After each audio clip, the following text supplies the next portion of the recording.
கடவுள் எப்ப நம்ம கிட்ட வருவாரு தெரியுமா? நம்ம பல துரோகங்கள், பல அவமானங்கள், பல கஷ்டங்கள், என்னடா வாழ்க்கை இது அப்படின்னு தோணும். இந்த வாழ்க்கை தேவையில்லை, என்னை ஏன் படைச்ச அப்படின்னு ஒரு கொஷினை போய் நம்ம அவர்கிட்ட கேட்போம். அப்பதான் அவரு நான் இருக்கேன், நான் உன்னை பார்த்துக்கிறேன் அப்படின்னு சொல்லுவார்.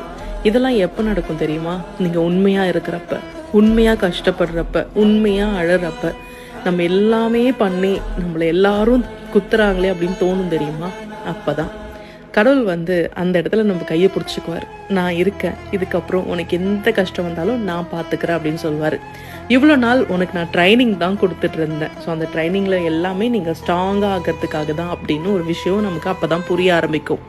எப்பயுமே கடவுள் நேராலாம் வரமாட்டார், நேராக நம்ம காதில் எதுவும் சொல்லலாம் மாட்டார். ஆனால் சில விஷயங்களை நம்மக்கிட்ட சொல்லணுன்றதுக்காக பல கஷ்டங்களை அனுப்பி வைப்பார். அந்த கஷ்டத்தை எல்லாமே நம்ம தாண்டிட்டோம் அப்படின்னா நமக்கான நல்ல நேரம் பிறந்துருச்சுன்னு அர்த்தம்.